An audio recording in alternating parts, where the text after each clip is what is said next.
বিসমিল্লাহির রহমানির রহিম। আল্লাহুম্মা সাল্লি আলা মুহাম্মদ। আসসালামু আলাইকুম। হিসাব বিজ্ঞান ও গণিত টিচিং হাবের পক্ষ থেকে আমি মোহাম্মদ আনিরুজ্জামান গাজী সবাইকে জানাই আন্তরিক শুভেচ্ছা ও অভিনন্দন।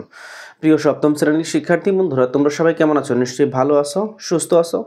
প্রিয় সপ্তম শ্রেণীর শিক্ষার্থী বন্ধুরা, আজ আমি তোমাদের সাথে পাটিগণিত 2.2 শেষ 3টি অঙ্ক নিয়ে আলোচনা করব। অর্থাৎ আজকের পর্বটি হচ্ছে শেষ পর্ব। আজকের পর্ব নাম্বার হচ্ছে 4। বন্ধুরা, আজকের পর্বটি তোমাদের জন্য খুবই গুরুত্বপূর্ণ, কারণ 3টি অঙ্কই তোমাদের জন্য আজ নতুন, একেবারে নতুন। তার আগে একটি কথা দিয়ে তোমাদেরকে শুরু করতে চাই।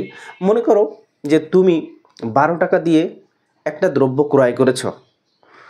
সেই জিনিসটি, অর্থাৎ 12 টাকা দিয়ে একটা জিনিস ক্রয় করেছো, সেই জিনিসটি তুমি বিক্রি করতেছো 15 টাকা। আপাত দৃষ্টিতে তোমার কি মনে হচ্ছে? এখানে কি হয়েছে? এখানে লাভ হয়েছে, তাই না? তো বন্ধুরা, তেমনি আমি তোমাদেরকে একটি কোশ্চেন করি। সেটি কি? মনে করো যে 25% লাভে একটা জিনিস তুমি ক্রয় করেছো। 25% লাভে একটা জিনিস তুমি ক্রয় করেছো। তো তোমার সেই জিনিসটি মনে করো পরবর্তীতে তুমি কি করলা? তোমার বন্ধুর কাছ থেকে কি করেছিলে? 25% লাভে ক্রয় করেছিলা। তো মনে করো তোমার বন্ধু এটা লাভে বিক্রি করে নাই, ছাড়ে বিক্রি করছে 20%-এ। তখন কত লাভ বা ক্ষতি হবে বন্ধুরা? তো এরকম বিষয় নিয়ে আমরা আজকে আলোচনা করব। শেষ পর্যন্ত ভিডিওটি দেখার অনুরোধ রইল। তুমি যদি সম্পূর্ণ ভিডিওটি না দেখো তাহলে তুমি বুঝতে পারবা না যে আমি তোমাকে কি বলছি আর অঙ্কটি কোথায় কি হচ্ছে। আবারও বলি, একটু ধৈর্য ধরে শেষ পর্যন্ত ভিডিওটি দেখতে হবে। তো চলো বন্ধুরা, খুব বেশি আলোচনা দীর্ঘ করব না, আবল তবল কথা বলবো না, আমরা অঙ্কে চলে যাব এবং তোমাদেরকে বুঝিয়ে দেব। ইনশাল্লাহ তোমরা বুঝতে পারবে, আমার বিশ্বাস তোমরা বুঝতে পারবে। একটু মনোযোগ দাও আমার সাথে এবং অঙ্কগুলো সঠিকভাবে পড়ার চেষ্টা করো, তাহলে অবশ্যই তুমি বুঝতে পারবে। আজকের ক্লাস থেকে তুমি কিছু নিয়ে যেতে পারবে। তো চলো দেখো, মাইশা প্রতি মিটার 20 টাকা দরে 15 মিটার লাল ফিতা ক্রয় করলো। আচ্ছা, ভ্যাটের হার 4 টাকা। সে দোকানিকে 500 টাকা দিয়েছে। 500 টাকার একটা নোট দিয়েছে। দোকানি তাকে কত টাকা ফেরত দেবে? আচ্ছা, আগে একটু আমরা হিসাব তো করে নেব যে 1 মিটার যদি 20 টাকা হয় তা 15 মিটারের দাম কত, তাই না? 1 মিটার যদি কি হয়, 1 মিটার যদি তোমার আমরা লিখেই নেব। দেখো, আমরা একটু এভাবে করব। 13 সমাধান যে 1 মিটার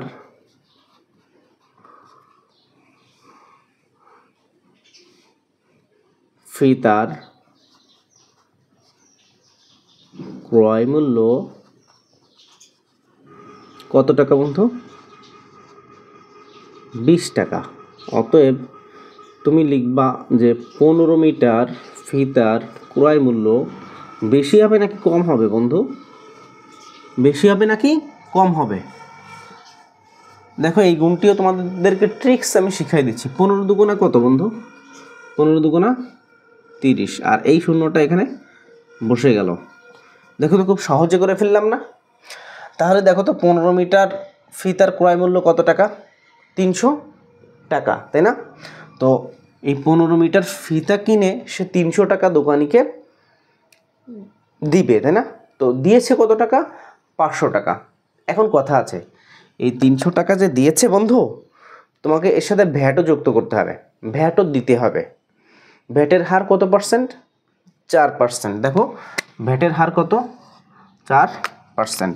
তো তুমি এখন লিখবা, কে লিখবা বলো তো বন্ধু? দেখো, ভ্যাটের হার 4%, ভ্যাটের হার 4%। লেখো ভ্যাটের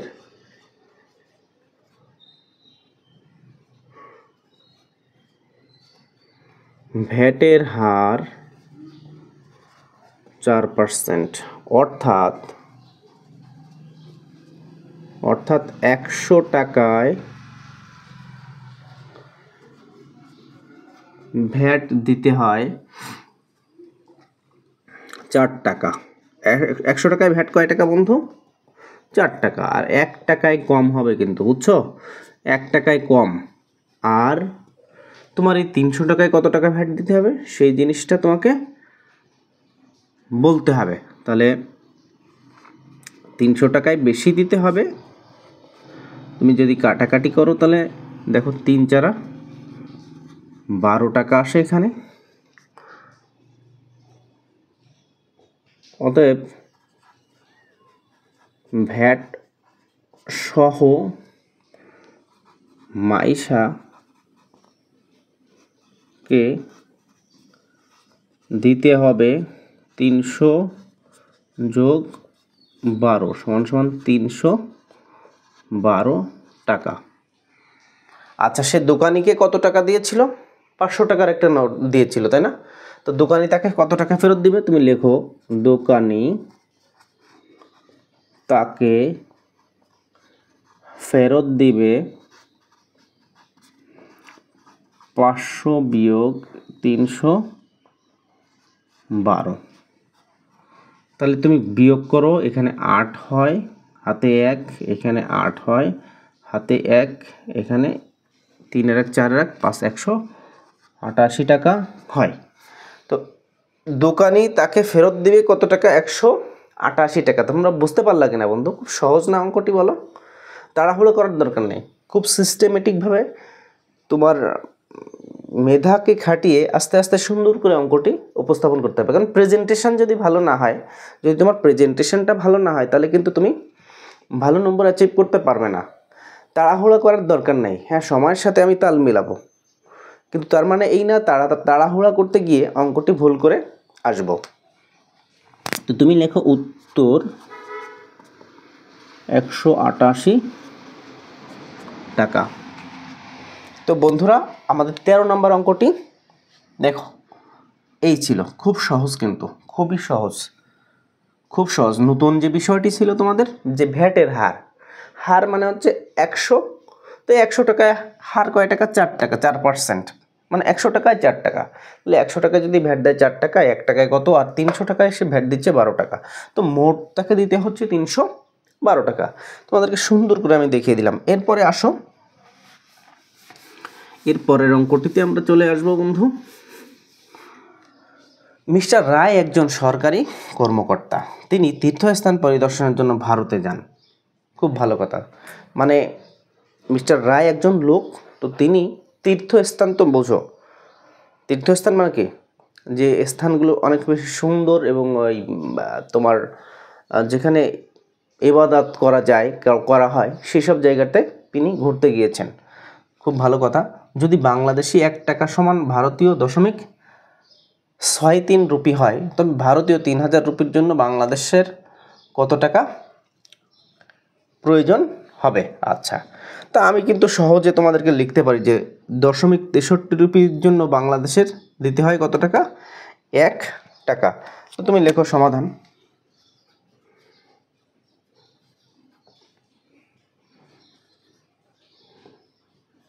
দশমিক 63 রুপির মূল্য বাংলাদেশি টাকায় 1 টাকা। অতএব একে কত? নিশ্চয়ই কম হবে বন্ধু। আর তুমি একটু খেয়াল করে দেখো তো, এখানে ভারতীয় 3000 রুপির মূল্য কত হবে তাহলে বাংলাদেশে?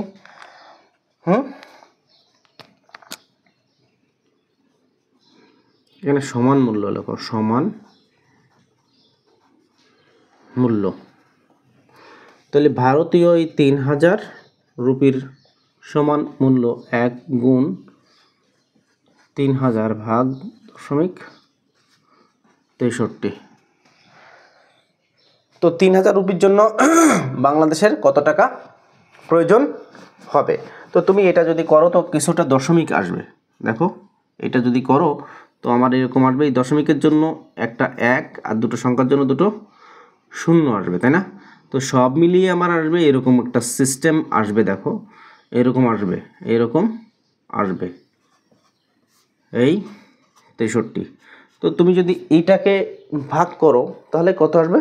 4761.90, 4761.90 টাকা। এইটাকে যদি তুমি ভাগ করো তাহলে 4761.90 টাকা উত্তর তোমার আসবে। তো তুমি উত্তরটা লিখবে, এখানে লিখবা উত্তর 4761.90। এটা আমি এখন আর স্বল্প সময়ের জন্য ভাগ করলাম না, তোমরা ভাগ করে দেখলে এইটিই আসবে, ভাগ করলে কি আসবে, এটাই আসবে। ঠিক আছে, তো এর পরের অঙ্কটি আমরা চলে যাব, এর পরের অঙ্কটিতে চলে যাব। দেখো 15 সমাধান। দেখো নীলিম একজন চাকুরিজীবী, নীলিম একজন চাকুরিজীবী, তার মাসিক মূল বেতন কত? মাসে সে 22,250 টাকা মূল বেতন পায়। বার্ষিক মোট আয়ের, এখানে আবার একটু কথায় লিখে দিয়েছে, দেখো 1,80,000 টাকার আয়কর শূন্য। বছরে তার যে আয়, তার 1,80,000 টাকার উপরে কোনো আয়কর দিতে হবে না, শূন্য। আয়কর কত? শূন্য। কিন্তু বলছে পরবর্তী টাকার উপর আয়করের হার 10 টাকা হলে, দেখো একটু আগে আমরা এখানে ভ্যাটের হার যেমন 4 টাকা হয়েছে, তেমনি এখানে বলেছে যে যদি পরবর্তী টাকার উপর আয়করের হার 10 টাকা হয়, তাহলে নীলিম কোয়ার বাবদ কত টাকা দিল। জাস্ট বলেছে কোয়ার বাবদ কত টাকা দিল। তো আমরা একটু লিখব, কি লিখব বলো তো বন্ধু, যে নীলিমের মাসিক মূল বেতন কত টাকা? 22,250 টাকা। তা আমরা জানি, তুমি লেখো আমরা জানি 1 বছর সমান 12 মাস।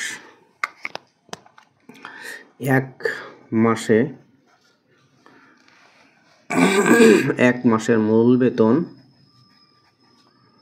1 মাসের মূল বেতন বন্ধু কত টাকা তুমি বলো?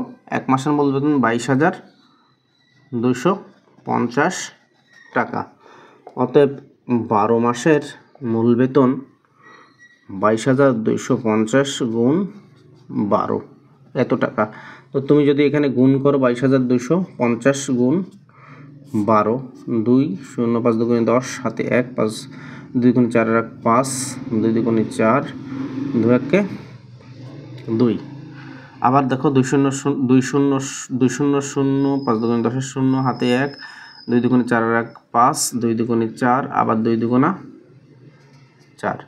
এইবার দেখো আমরা এখানে একটা শূন্য দিলাম, যেহেতু এই শূন্য এটা করা হয়ে গিয়েছে। এইবার এইটা দিয়ে গুণ করলে যা ছিল তাই। তো আমার আসতেছে এরকম টাকা, দেখো 0 5 আর 5 10 0 1 4 2 6 1 7 আর 4 আর 2 6, 2,67,000 টাকা তোমার আসে 12 মাসে। 12 মাসে কত টাকা আসে একটু খেয়াল করে দেখো বন্ধু, তাহলে তুমি পারবে। 12 মাসে আসে হচ্ছে 2,67,000 টাকা।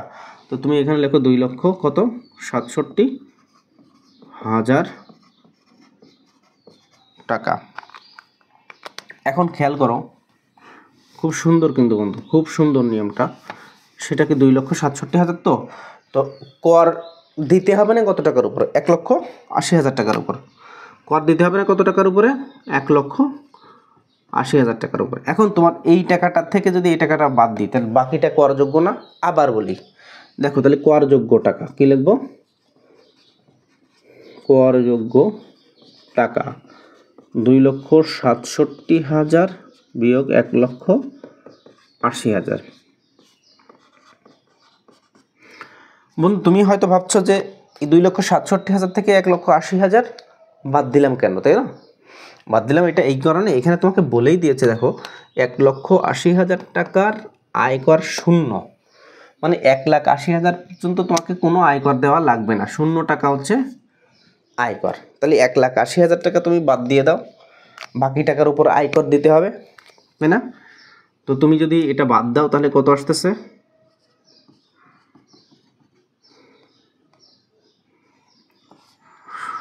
0 7 8 8 16 87,000 টাকা। কত টাকা?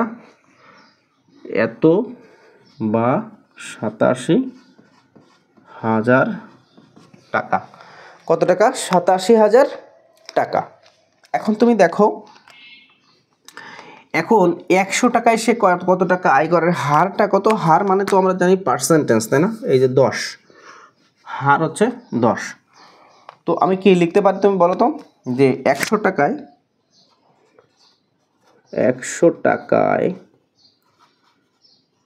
আয়কর ধার্য হয় 10 টাকা। অতএব 1 টাকায় আয়কর ধার্য হয় 10 ভাগ 100 টাকা। অতএব এই 87,000 টাকায় আয়কর ধার্য হয় 10 গুণ 87,000 ভাগ হচ্ছে 100। তো সব মিলে এই দুটো শূন্য কেটে দিলে তোমার 870 টাকা। কত টাকা হয় তাহলে? 8,000, সরি এখানে একটা শূন্য আছে, দেখো 10 আছে, 8,700 টাকা। তাহলে নীলিমকে কত টাকা আয়কর দিতে হবে? 8,700 টাকা। তাহলে নীলিম কর বাবদ লেখো, নীলিম